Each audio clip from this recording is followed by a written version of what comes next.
Hello အားလုံးပဲမင်္ဂလာပါ MITDC ကွန်မန်တန်ကနေပြီးတော့ကြိုဆိုလိုက်ပါတယ်ညီမတော့မန်အစုမော်ဖြစ်ပါတယ်ညီမတို့နေပြပြီးတော့မှာတော့ Microsoft Word 2013ထဲမှာ insert footnote နဲ့ making index အကြောင်းလေးကိုပြပြီးတော့မှာဖြစ်ပါတယ်အရင်ဆုံးညလေးမှာ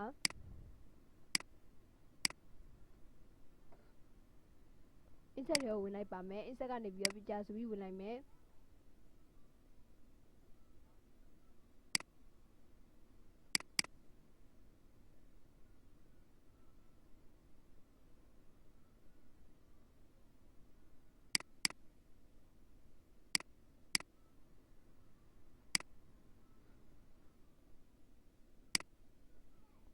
မျိုးလုပ်ပြီးတော့ဒီဟာကိုခဏခောက်ထားလိုက်မယ်ခောက်ပြီးတော့ရှိရင်တော့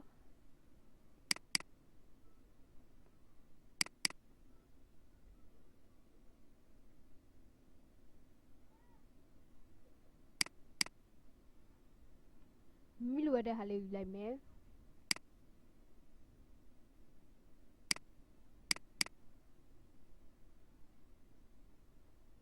ဒီလိုပုံစံမျိုးလေးရလာပြီဆိုလို့ရှိရင်တော့ဒီညလေးမှာ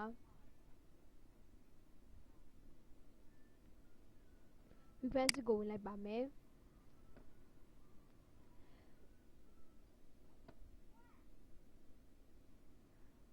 reference ထဲမှာ footnote ဆိုပြီးပါပါတယ်ဒီညလေးမှာ footnote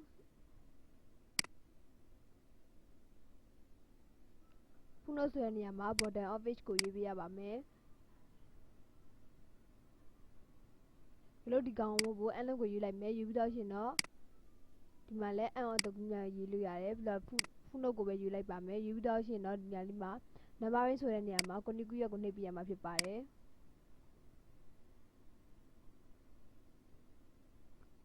column ကြတော့ math section လေးယောက်ကိုနှိပ်ပြရပါမယ်ပြီးတော့ရှင်တော့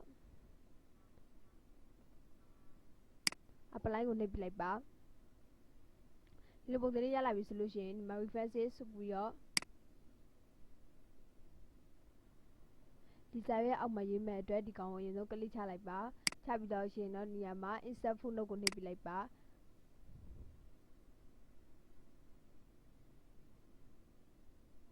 နှိပ်ပြီးတော့ရှင်ဒီမှာ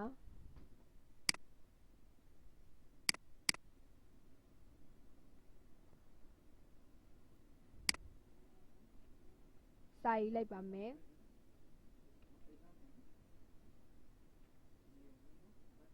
ညလေးက vk ဆိုတဲ့ဟာလေးကိုရေးလိုက်ပါမယ်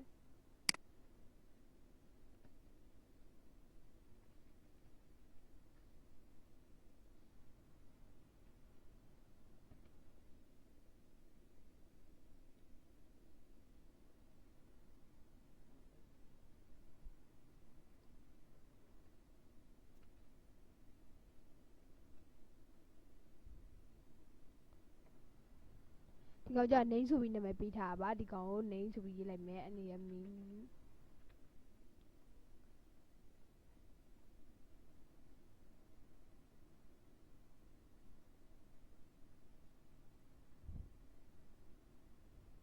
နောက်တစ်ခုထပ်ယူပြန်အတွက်ဒီမှာ insert footnote ကိုနှိပ်ပြလိုက်ပါနှိပ်ပြီးလို့ရှိရင်ဒီမှာ2ဆိုပြီးပေါ်ပါတယ်အကျဲချက်ပြီးကြည့်လိုက်ပါ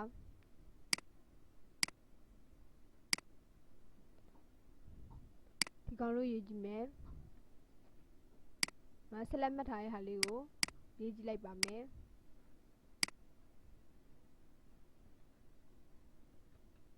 PC ဆိုပြီးတော့ personal computer SONEL personal computer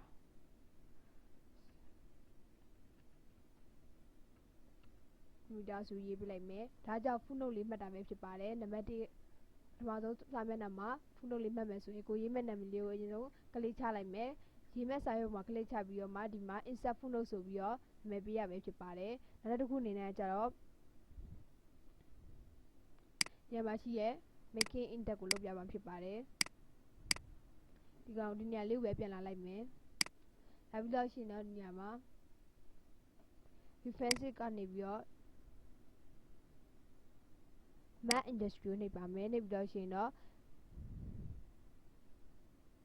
အရင်ဆုံးဒီကောင်မနှိပ်ခင်မှာ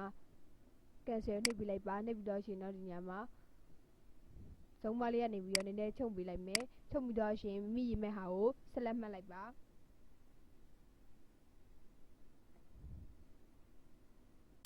ဒီကောင်ကိုဆက်လက်မှတ်လိုက်မယ်မှတ်ပြီးတော့မှ main industry လာမယ်လာပြီးတော့ရှင်ဒီမှာ main industry မှာ Microsoft ရဲ့ corporation ဆိုပြီးမှတ်ထားလိုက်မယ်နောက်ထပ်တစ်ခုကဒီကောင်ကိုရေးပါမယ်ဒီစာလုံးလေးကိုဒီအောက်မှာရေးမယ်ရေးမဲ့နေရာမှာကလေးလေးချထားလိုက်ပါ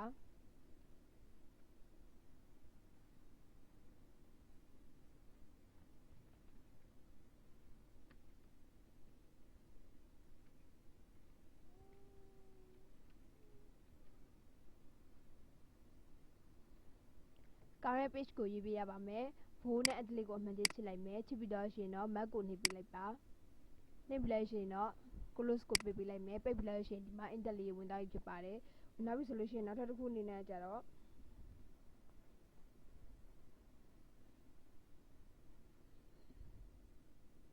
sorry basic ကိုနှုတ်လိုက်မယ်နှိပ်ပြီးတော့ရှင် insert index ဆိုတဲ့နေရာလေးမှာဒီညမှာမြင်တဲ့ပုံစံလေးကိုရွေးပေးလို့ရပါတယ်ဒီကောင်လေးကိုအမှန်ဒီမှာမနေ့ချစ်တာမယ် sorry insert index ကိုနှိပ်ပေးလိုက်မယ်နှိပ်ပြီးတော့ column ကဘယ်နှခုလိုချင်လဲလိုချင်တဲ့ဟာကိုရွေးပေးလိုက်ပါ3ခုလိုချင်လား2ခုလိုချင်လားမိစိတ်ချက်ရွေးပေးလို့ရပါတယ် language ကကြတော့ English ကိုရွေးပေးလိုက်ပါမယ် from develop ပြီးတော့ရှင်တော့ okay ကိုနှိပ်ပေးလိုက်ပါနှိပ်ပေးလိုက်ဆိုတော့ဒီမှာခုနကcolumn က2ရေးထားတဲ့အတွက်ဒီနေရာလေးမှာမိရေးထားတဲ့အတိုင်းဒီနေရာမှာပေါ်လာဖြစ်ပါတယ်ဒါကြတော့ make index ပြုလုပ်တာပဲဖြစ်ပါတယ်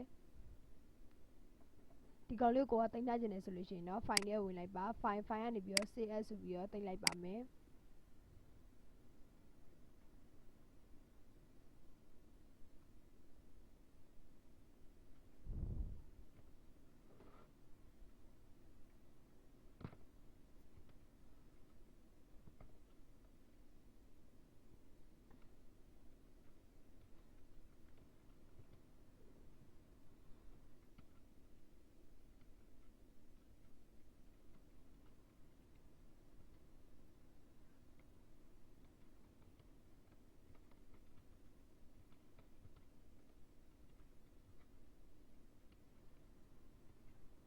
ပြီးတော့ရှင်တော့ footnote and making index ဆိုပြီးမှတ်လိုက်မယ်ပြီးတော့ကျွန်တော် save ကိုနှိပ်ပေးလိုက်ပါနှိပ်ပြီးတော့ရှင်ဒီမှာ footnote နဲ့ making index လေးကိုပြုလုပ်ပြီးသွားပြီဖြစ်ပါတယ်ဒါဆိုရင်ဒီသင်ခန်းစာလေးကိုနားလည်မယ်လို့ထင်ပါတယ်ဒီသင်ခန်းစာလေးကိုကြားရင်တက်တယ်ဆိုလို့ရှိရင်တော့ like and subscribe လေးလုပ်ထားပေးပါဦးနော်ကြည့်ပေးရတဲ့အတွက်လည်းအားလုံးကိုကျေးဇူးတင်ပါတယ်